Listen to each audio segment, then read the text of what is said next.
சமையல் எண்ணெய் மற்றும் உணவுப் பொருள் ஏற்றுமதியில் 20 ஆண்டு கால அனுபவம் பெற்ற ஸ்டார் எக்ஸ்போர்ட் ஹவுஸ் கயல் ஆக்ரோ ஃபுட்ஸ். சார் வணக்கம். வணக்கம் சிவி. எஸ் சார், நம்ம நேயர்கள் வழக்கம் போல கேள்விகள் அள்ளி தெளிச்சிருக்காங்க. நம்ம முடிஞ்ச வரைக்கும் பதில் சொல்லுவோம் சார். நிச்சயமா.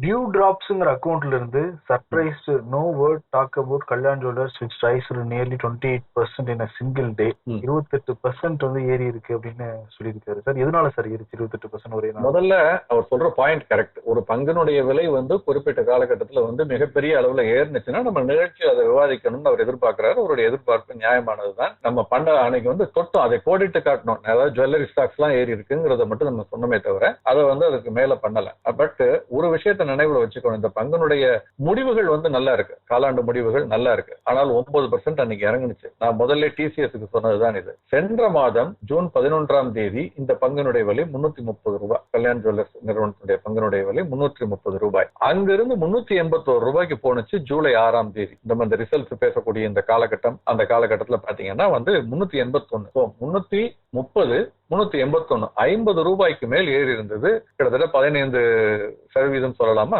அவ்வளவு தூரத்துக்கு ஏறிடுச்சு. அதற்கு பிறகு ஒரு கரெக்ஷன் வராம என்ன ஆகும், ஒரு 9%, 8% விழுந்து 354 வந்துச்சு. அதுல இருந்து ஏறும் பொழுது இந்த ரிசல்ட்ஸ் எல்லாம் நல்லா இருக்குது, முழுமையாக டைஜஸ்ட் பண்ணிட்டு ஏறி இருக்கு. இதுக்கு பல்வேறு காரணங்கள் சொல்லலாம். இந்த ரிசல்ட் வந்த பொழுது அவங்களுடைய அந்த காலாண்டு வியாபாரம் சம்பந்தமாக வந்த பொழுது அதனுடைய வளர்ச்சி 37% சொல்லியிருந்தாங்க. அந்த பெர்சன்டேஜ் பாத்தீங்கன்னா அது வந்து டைட்டனோடு ஒப்பிட்டு பார்த்து அந்த அடிப்படையில அது வந்து அந்த அளவுக்கு இல்லை அப்படிங்கிற ஒரு கருத்தும் நிலவியது. 38% இவங்க குரோத்னா டைட்டன் 41% குரோத் அப்படின்னு பிசினஸ்ல. பட் அது வந்து கன்சாலிடேட் எல்லாமே சேர்த்து இது வந்து ஜுவல்லரி அப்படிங்கும் பொழுது அந்த வித்தியாசப்படுத்தி பார்த்திருக்கு. இந்த மாதிரியான அதீத ஏற்ற இறக்கங்கள் சந்தையில் அப்பொழுது நடக்கும். நான் முன்பு சொன்ன மாதிரி இந்த இறக்கத்திற்கு முன்பு ரொம்ப ஏறி இருந்துதான் பார்க்கணும். அப்படின்னா இந்த இறக்கம் நியாயமானதாக கூட இருக்கலாம். இந்த இறக்கத்துக்கு முன்னால வந்து பெருசா வந்து ஏறவே இல்லை, அதை விட இப்ப இறங்கி இருக்கு அப்படிங்கிற பொழுது செயல்பாடுகள் நல்லா இருக்கும் பொழுது ஏறுவதற்கான வாய்ப்புகள் அதிகம். தனிப்பட்ட பங்குகளை ஒரு அளவுக்கு மேல நம்ம அதனுடைய விலை ஏற்ற இறக்கத்தை விவாதிக்க முடியாது என்ற ரெஸ்ட்ரிக்ஷன் நமக்கு இருக்கு. டிசிஎஸ் பத்தி நம்ம நேற்று பேசும்பொழுது கூட அதனுடைய விலை நியாயமானதா இல்லையா நம்ம பேசலாம். அந்த நிறுவனத்தினுடைய செயல்பாடுகளை பற்றி மட்டும்தான் நம்ம பேசணும். அதுதான் நம்ம இங்கேயும் ஃபாலோ பண்ண வேண்டியதா இருக்கு.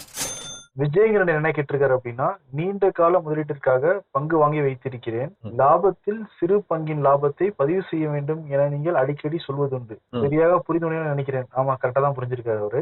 லாபத்தை பதிவு செய்ய எதுவும் அளவீடு உள்ளதா? 100% அல்லது குறிப்பிட்ட அளவு அதிகரித்தால் செய்ய வேண்டும் எதுவும் பரிந்துரை உள்ளதா? பங்கில் எவ்வளவு பகுதி பதிவு செய்ய வேண்டும்? அவ்வாறு பதிவு செய்த லாபத்தை எதில் முதலீடு செய்ய வேண்டும்? கடன் பத்திரங்களா அல்லது அரசாங்க திட்டங்களிலா அப்படின்னு கேட்டிருக்காரு சார். ஓகே, ரெண்டு பகுதியா நம்ம பிரிச்சுக்கலாம். எவ்வளவு இருந்தா நம்ம இது பண்ணணும், ரெண்டாவது அப்படி பண்றதை எங்க இன்வெஸ்ட் பண்ணணும் அப்படிங்கிறது. இந்த முதல் பகுதிக்கு வர்றேன். முதல்ல வந்து இது ஒரு பொதுவான கருத்து. ஒரு பொது மேடையில ஒரு பொது வெளியில பல பேர் அட்ரஸ் பண்ணும் பொழுது பேசக்கூடியது. இது எல்லாருக்கும் ஒத்துப்போன்னு சொல்ல முடியாது. அவரவர்கள் ரிஸ்க் அப்பிடைட், அவங்களுடைய நீண்ட கால அளவுகள், நம்ம 20 வருஷத்துக்கு முதலீடு பண்ண போறேனா, இல்ல 5 வருஷத்துக்கு முதலீடு பண்ண போறேனா, இல்ல 5 மாசத்துக்கு ட்ரேட் பண்ண போறேனா அப்படிங்கறத பொறுத்து தான் இந்த முடிவுகள் எல்லாம் எடுக்கணும். எவ்வளவு லாபம், எவ்வளவு பதிவு செய்யறதுங்கிறது. இது வந்து ஒரு one size does not fit ஆல்ங்கிற மாதிரி இந்த கருத்து எல்லாருக்கும் ஏற்றதாக இருக்காது. முதல்ல அதை புரிஞ்சுக்கணும். ரெண்டாவது, இது எதுக்காக சொல்றேன்னா, ஒரு சிறு முதலீட்டாளருக்கு இந்த சொல்லும் பொழுது ஒரு லாபம் ஈட்டி இருக்கிறீர்கள், அதுல ஒரு சிறு பகுதியை நீங்க அப்பப்ப புக் பண்ணிட்டீங்கன்னா உங்களுக்கு ஒரு நம்பிக்கை பிறக்கும். கையில் இருக்கக்கூடிய பங்கினுடைய அடக்க விலை குறையும். அப்ப நாளைக்கு அந்த பங்கினுடைய விலை சந்தையில குறைஞ்சிச்சுன்னா நீங்க பேனிக்கா எந்த டிசிஷன் எடுக்க மாட்டீங்க. ஏன்னா ஏற்கனவே லாபத்தை பார்த்துட்டீங்க. மிச்சம் இருக்குதுங்கிறது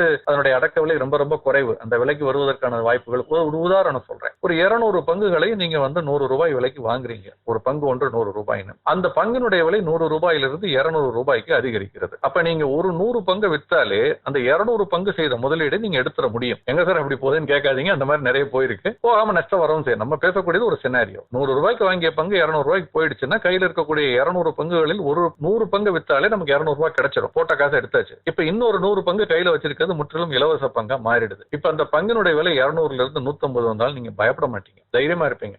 எனக்கு இது ஃப்ரீ தான் அப்படின்னு. இதுக்கு நேர்மாறாக இந்த 200 பங்கினுடைய விலையும் 200 ரூபாய்க்கு போயிட்டு 150க்கு வந்துச்சுன்னா அடுத்து 125 வந்துருவோம்னு பயம் இருக்கும். பயந்துகிட்டு 110 ரூபா வந்துச்சுன்னா இன்னும் லாஸ்ட்ல வைக்கிறதுக்கு பதில் வித்துருவோம்னு 10 ரூபா லாபத்துல வித்துட்டு வந்துருவீங்க. அங்க இருந்து திரும்ப 200 ரூபாய்க்கு போகும். இப்படி ஒரு பேனிக்ல முடிவெடுப்போம். இந்த பேனிக்கை குறைப்பதற்கு அது ஒரு இது சைக்கலாஜிக்கல் தான். இது ஓகே, இது ஒரு சரியா நான் சொல்லக்கூடிய ஒரு சரியான முடிவு கிடையாது. அப்ப ஏன் சார் சொல்றீங்கன்னு கேட்டீங்கன்னா, நம்ம செய்யக்கூடிய மற்ற தவறுகளை மறைப்பதற்கு அல்லது அதுல இருந்து தாக்கத்திலிருந்து தப்பிப்பதற்கு ஒரு உளவியல் ரீதியான ஒரு இதுதான். உண்மையை சொல்லணும்னா உங்களுக்கு அந்த நிறுவனத்துடைய பங்குகள் தொடர்ந்து ஏறும், அதனுடைய செயல்பாடுகள் சிறப்பா இருக்கு, அது மேல நம்பிக்கை இருக்குன்னா நீங்க ஒரு பகுதி லாபம் புக் பண்ண வேண்டாம். பட் இன்னைக்கு பல விஷயங்கள் நம்ம கையில இல்ல. ட்ரம்ப் எப்ப போர் தொடுப்பாரு நமக்கு தெரியாது, டாரிஃப் என்ன மாதிரி போடுவாரு தெரியாது. அப்ப அந்த மாதிரியான எதிர்பாராத தாக்குதல் இருந்து தற்காத்துக் கொள்வதற்கு இந்த பகுதி லாபம் புக் பண்றதுங்கிறது நமக்கு ஹெல்ப்ஃபுல்லா இருக்கும். இல்லைன்னா இப்ப நீங்க 200 இருந்து 400 ரூபாய் ஆச்சுன்னு வச்சுங்க, 200 பங்குகளையும் வைத்திருந்தால் உங்களுக்கு 800 ரூபாய் கையில இருந்திருக்கும். அதுக்கு நேர்மாறா நீங்க ஒரு 100 பங்கு வித்துட்டதுனால 400 தான் கையில இருக்கும், 800 இருக்காது. இழப்பு தானே. ஆக நம்ம அப்படியும் பார்க்க கூடாது, இப்படியும் பார்க்க கூடாது. நமக்கு எது சூட்டபிளா இருக்கோ, நம்ம மனது உளவியல் ரீதியாக நமக்கு எது சூட்டபிளா இருக்கோ அதை பண்ணிக்கணும். ரைட். எவ்வளவு பெர்சன்டேஜ்?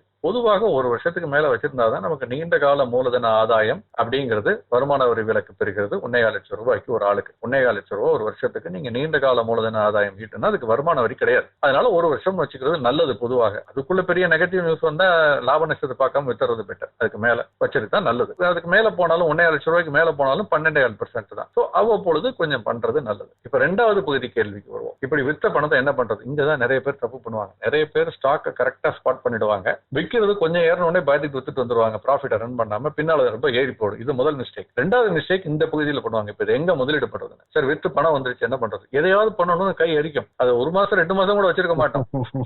நம்ம எப்ப விக்கிறோம்? பங்கு சந்தை உச்சத்துல இருக்குன்னு தான் விற்கிறோம், அல்லது அந்த பங்கு விலை உச்சத்துல இருக்குன்னு தான் விற்கிறோம். வித்துட்டு உடனே ஏதாவது வாங்கணும்னு என்ன வேண்டுதலா இல்ல கட்டாயமா? ஒண்ணும் கிடையாது. அந்த பணத்தை நம்ம எஸ்பி அக்கௌண்ட்லயே போட்டு வைக்கலாம். இல்ல சார், எஸ்பி அக்கௌண்ட் வச்சா செலவு பண்ணிடுவேன். இந்த மாதிரியான ஒரு சுய கட்டுப்பாடு இல்லைன்னா எப்படி முதலீட்டுல நம்ம வெற்றி பெற முடியும்? அதுக்கு வேற இன்னொரு சேவிங்ஸ் அக்கௌண்ட் வச்சுங்க, அதை நான் தொடவே மாட்டேன். என்னைக்கு வேற வாய்ப்பு இதே பங்கு கூட இறங்கி வரலாம், அல்லது வேறு பங்கு இறங்கலாம். அப்படி இறங்கும் பொழுது அதை பண்ணலாம். அது வரைக்கும் அதை நீங்க சேவிங்ஸ் பேங்க் அக்கௌண்ட் தான் வைக்கணும். சில பேர் ஒரு தவறு செய்வாங்க. சார் 2 மாசமா வச்சிருக்கேன், பங்கு சந்தை இறங்கவே இல்லை. ஒரு பிக்ஸட் டெபாசிட்ல போட்டா கூட இந்த மாதிரி சேவிங்ஸ்ல 4 தான் கொடுக்குறாங்க, 5 தான் கொடுக்குறாங்க, இது 8% 7% கிடைக்கும்னு போட்டுருவாங்க. போட்ட பிறகு சந்தை அடி வாங்கும். அடி வாங்கி இருக்கு, நீங்க வாங்கலாமே சார் அப்படின்னு. இல்ல சார், அதுக்குள்ள எப்படில போட்டேன், இப்ப போய் எடுத்தேன்னா 2% கட் பண்ணிடுவான். 8ல இருந்து 6 ஆயிடும். அதாவது எங்கெல்லாம் நம்ம தப்பு பண்றோம் பாருங்க. ஒரு 2% அதை மிச்சம் பண்ணணும்னு ஒரு 10% 20%க்கான வாய்ப்பை நம்ம விட்டுறோம் பல நேரங்கள்ல. இந்த கரெக்டா ரொம்ப அருமையான கேள்வி இந்த கேள்வி. அதாவது விற்ற பணத்தை என்ன பண்றோங்கிறது இருக்கு பாருங்க.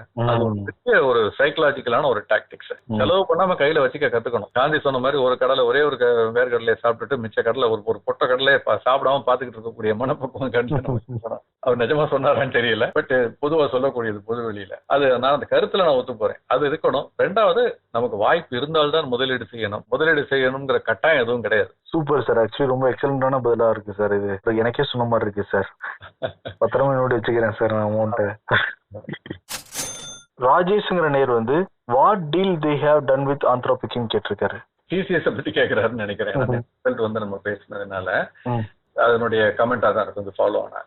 டீல்னா நார்மலா வின்வின்னா தான் இருக்கணும்னு வச்சுக்கோங்களேன். இதுல இவங்க எதுவும் அவங்களுக்கு பண்ணி கொடுக்கல. அந்த கிளாட் ஏஐ மாடலை டிசிஎஸ் ஓட ஆபரேஷன்ஸுக்கு யூஸ் பண்ணிக்க போறாங்க. பயன்படுத்தி அவங்களுடைய எஃபிஷியன்சி இம்ப்ரூவ் பண்றது. டிசிஎஸ் இம்ப்ளிமெண்ட் பண்ணக்கூடிய ப்ராஜெக்ட்ஸ்ல, அவங்க விற்கக்கூடிய ப்ராடக்ட்ஸ்ல இதை கொலாபரேட் பண்ணி அந்த பிளாட்ஃபார்ம்ல இதை பண்றது. அப்படிங்கிற மாதிரியான ஒரு புரிந்துணர்வு அவங்க 2 பேருக்கு நடுவில் இந்த பார்ட்னர்ஷிப்ல வந்திருக்குதுன்னு தான் இந்த பிரஸ் ரிலீஸ்ல இருந்து நான் புரிஞ்சுக்கிறது. அவங்க எம்ப்ளாயிஸை ட்ரெயின் பண்றாங்க. டிசிஎஸ் எம்ப்ளாயிஸ் கிட்டத்தட்ட ஒரு 50,000 பேர், ஏற்கனவே 1 லட்சம் பேருக்கு மேல என்பிடியாவோட வேறு சில நிறுவனங்களோட டைப் பண்ணி ஏஐக்கு ட்ரெயின் பண்ணிட்டு இருக்காங்க. இப்போ இந்த இதுல ஒரு 50,000 எம்ப்ளாயிஸை குளோபலி இந்த கிளாட் ஆபரேஷன்ஸ், பர்டிகுலரா இன்ஜினியரிங், ஃபைனான்ஸ், லீகல், சேல்ஸ் இந்த ஏரியாஸ் சொல்றாங்க. அதுல இருக்கக்கூடிய அந்த சாஃப்ட்வேர் இதுல அதை இன்டகிரேட் பண்ணி எப்படி பயன்படுத்திக் கொள்வது அப்படின்னு அவர்களுக்கு பயிற்சி அளிக்கப்படும். இதுக்காக ஒரு டெடிகேட்டட் ஒரு பிசினஸ் யூனிட் ஒன்னு பண்றாங்க. இந்த கிளாட் பவர்டு ப்ராடக்ட்ஸ் சொல்றது, கிளாடை பயன்படுத்தி டெவலப் பண்ண ப்ராடக்ட்ஸ் அல்லது அதனுடைய இன்வால்மெண்ட் இருக்கக்கூடிய ப்ராடக்ட்ஸ், இந்த மாதிரியான ஒரு இதுல இதெல்லாம் நிறைய வரும்னு அவங்க சொல்லியிருக்காங்க. நம்ம புரிஞ்சுக்க வேண்டியது என்னன்னா, ஏஐங்கிறது நம்ம நினைக்கிற அளவுக்கு தகவல் தொழில்நுட்ப நிறுவனங்களுக்கு நெகட்டிவ் இல்லை. அதை நம்ம எப்படி பயன்படுத்திக் கொள்கிறோமோ, வீட்டில் இருக்கக்கூடிய கத்தி மாதிரி எப்படி பயன்படுத்திக் கொள்கிறோமோ அதை பொறுத்து நம்முடைய லாபத்தை அதிகரிக்கவும் செய்யலாம். அது அப்படிங்கறத நம்ம தெரிஞ்சுக்க வேண்டியது. சிறப்புங்க சார். பல கேள்விக்கு பதில் சொன்னீங்க சார். நேரம் கொடுத்து பேசினதுக்கு ரொம்ப நன்றி சார். நன்றி. 20 ஆண்டுகளாக உலக நாடுகளுக்கு உயர்தர சமையல் எண்ணெய் மற்றும் உணவுப் பொருட்கள் ஏற்றுமதியில் இந்திய அரசின் ஸ்டார் எக்ஸ்போர்ட் ஹவுஸ் அங்கீகாரம் பெற்ற கயல் ஆக்ரோ ஃபுட்ஸ்.